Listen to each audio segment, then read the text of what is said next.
स्त्री नायिका आहेच. ती सुंदर आहे, ती कुशल आहे, बुद्धिमान आहे, कर्तृत्ववान आहे. पण तिचं कर्तृत्व कुठे कुठे फुलताना आपल्याला दिसतं. तिचं शहाणपण कुठे कुठे आपल्याला दिसतं. ते जसं आपल्याला घरात दिसतं, कारण मी म्हटलं तसं खूप काळ आपली स्त्री बिचारी घरात अडकून होती. एक स्त्री नाही, अख्खाच्या अख्खा समुदाय आपण म्हणूया, स्त्रियांना बाहेर पडण्याची परवानगी नव्हती. मध्ये कुठेतरी एक विनोद वाचला मी. आज येथे कितीतरी मंडळी, कितीतरी स्त्रिया आहेत की ज्या डोक्यावरून छान पदर घेऊन आलेल्या आहेत. आपल्या संस्कृतीतला एक मोठा भाग आहे तो, आणि तो अतिशय आदरणीय, अनुकरणीय भाग आहे. पण आता काळानुरूप स्त्रियांच्या पेहरावामध्ये विविधता आली, वेश बदलले. एक विनोद वाचला होता मी. त्या विनोदामध्ये फार छान म्हटलं होतं की पूर्वीच्या काळी काय व्हायचं, बायका जर कोणी वडीलधारी व्यक्ती आली तर पदर सावरायच्या. अलीकडे काय करतात, अलीकडच्या तरुण मुली इयरफोन काढतात. इतके आपण टेक्नॉलॉजीच्या अधीन गेलेलो आहोत. पण गंमत बघा, एकाच घरामध्ये पदर सांभाळणारी आजी असते आणि त्याच वेळेस जीन्समध्ये मिरवणारी आणि कल्पना चावला, सुनीता विल्यम्सच्या गोष्टी वाचणारी नात सुद्धा असते. पण या सगळ्या एकमेकांशी समजून उमजून घेतात. ही पण किती मोठी गोष्ट आहे बघा. पुरुष म्हणजे मुलगा आणि वडील यांच्यामध्ये जनरेशन गॅप असते, त्यांच्यामध्ये थोडे वाद अधिक पराकोटीचे होतात. पण आई मुलीचे वाद बघा होत नाही तसं नाही मी म्हणत, होतात, पण ते मिटतातही लगेच. याचं कारण बायकांना सगळ्यांना समजून घेण्याची कुठेतरी मुळातच सवय असावी. मुळात मी म्हटलं ते बाईकडे असलेलं शहाणपण. याचं मला सगळ्यात छान उदाहरण जे आठवतं की जे तसं म्हटलं तर आधुनिक काळातलं, जेव्हा स्त्रिया शिकायला लागल्या होत्या, नोकरी करायला लागल्या होत्या, पण आमच्या खानदेशातल्या बहिणाबाई मात्र कुठल्याही शाळेत गेल्या नव्हत्या, विद्यापीठात गेल्या नव्हत्या. आज त्यांच्या नावाने विद्यापीठ आहे, पण त्या मात्र काही शाळेत गेल्या नव्हत्या. म्हणजे गेल्या असतील तर अगदी काही इयत्ता शिकल्या होत्या. पण किती शहाणपण असावं त्यांच्याकडे. त्यांचं काव्य त्यांच्या मुलांनी, सोपानदेव चौधरी यांनी लिहून घेतलं. काव्य म्हणजे काय, जात्यावरच्या ओव्या. आणि आपल्याकडे ही ओव्या गाण्याची परंपरा खूप जुनी आहे. अगदी जनाबाईंनी सुद्धा ओव्या गायल्यात. दळिता कांडिता तुझं गाईना अनंता असं म्हणत संत जनाबाईंनी ओव्या गायल्यात. एवढंच कशाला, विठ्ठल सुद्धा त्यांच्याबरोबर दळण दळायला येऊन बसलाय, त्यानेही त्यांच्याबरोबर ओव्या गायल्यात. तर इतकी जुनी जी आपली परंपरा आहे, बहिणाबाई तशाच रोज दळण दळताना काहीतरी गायचं. तर ते गाणं गात असताना आपल्या मुलाला त्या खूप काही गोष्टी सांगायच्या. नुसत्या दळण दळताना नव्हे, शेतात काम करताना. बघा, आई हा संस्कार वर्ग असतो, पण तो 24 तासाचा संस्कार वर्ग आहे. अमुक इतके तास संस्कार वर्गामध्ये जा असं करून मुलांवर संस्कार होत नसतात. मुलांवर खरे संस्कार ना आईच करत असते, अगदी आजच्या काळात सुद्धा. म्हणजे वडिलांनी करू नये तसं नाही, पण ती कला ना आईकडे छान असते. वडीलही करतात, वडिलांकडूनही मुलं शिकत असतात, पण आईकडून जास्त शिकतात. कारण आई कसं शिकवते बघा, प्रत्येक आईची आपापली ट्रिक असते. मला बहिणाबाईंची ट्रिक खूप आवडली. बहिणाबाई शेतात काम करत होत्या.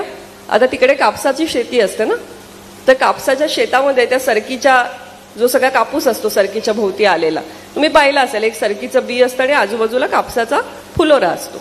तर त्या कापूस वेचत होत्या आणि वेचत असताना शेजारी सोपानदेव पण त्यांना कामात मदत करत होते, छोटा मुलगा. त्या म्हणाले, अरे सोपाना, तू या सरकीच्या बीले पाहिलंस का? बघा भगवंताने काय केलं, या सरकीच्या बीले पांढरा शुभ्र झगा दिला. बघा किती छान कल्पना आहे. भगवंतानं काय केलं, या सरकीच्या बीले पांढरा शुभ्र झगा दिला. आणि माणसाची जात बघ कशी आपमतलबी. माणूस एकदम स्वार्थी. बघा, त्यानं काय केलं, तिचा झगा काढून घेतला आणि स्वतःसाठी झगा शिवला. आता बघा, माणूस स्वार्थी आहे ही गोष्ट याच्यापेक्षा छान पद्धतीने सांगता येईल का हो? किती सुंदर पद्धतीने त्यांनी समजावून सांगितलंय.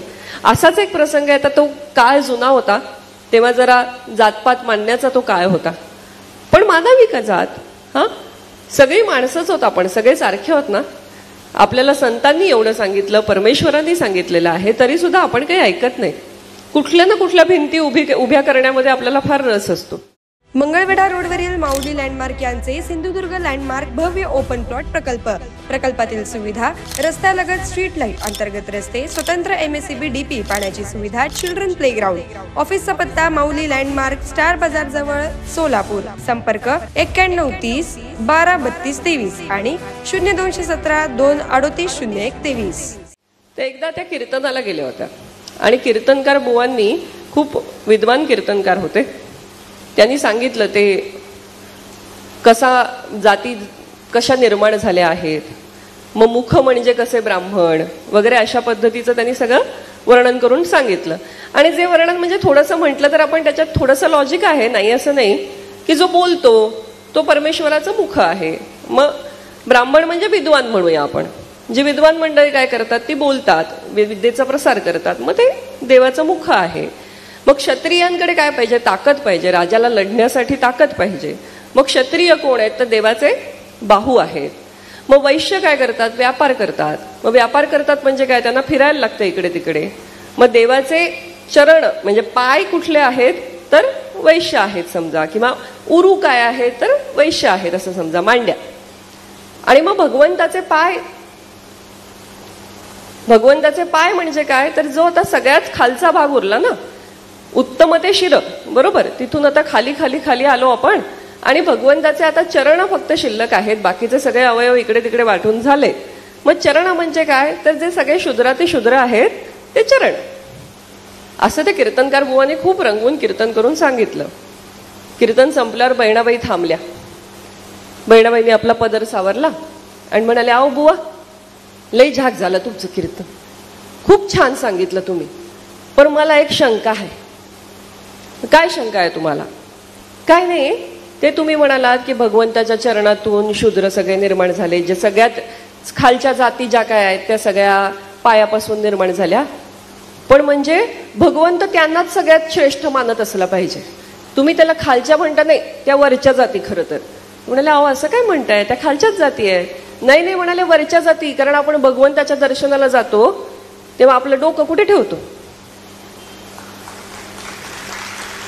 भगवंताच्या चरणावर डोकं ठेवतो ना. मग त्या चरणाच्या जागी ज्या जाती आहेत त्या सगळ्यात श्रेष्ठ मानल्या पाहिजे, त्याला तुम्ही खालच्या जाती कसं काय म्हणता बरं? आता बघा, कुठल्याही विद्यापीठात गेलेल्या नाहीत, कुठलाही सर्टिफिकेट बरोबर नाही, पण प्रश्न किती अचूक आहे. ही बुद्धिमत्ता, हा वेगळा विचार. अलीकडे त्याला लॅटरल थिंकिंग वगैरे काहीतरी म्हणतात, पण हे आमच्या बहिणाबाईंना आपसूक येत होतं, आपलं आपण येत होतं. ही किती मोठी गोष्ट आहे. बरं, फक्त शहाणपण आहे का आमच्याकडे? एका राणीची गोष्ट सांगते बरं का तुम्हाला. Spenka premium water with added mineral quality and experts in water manufacturing, available in 1 liter, 500 ml and 200 ml. Contact 7385460039. Office 6 Cross Road, Commercial Complex, जुना पुणे नाका, सोलापूर.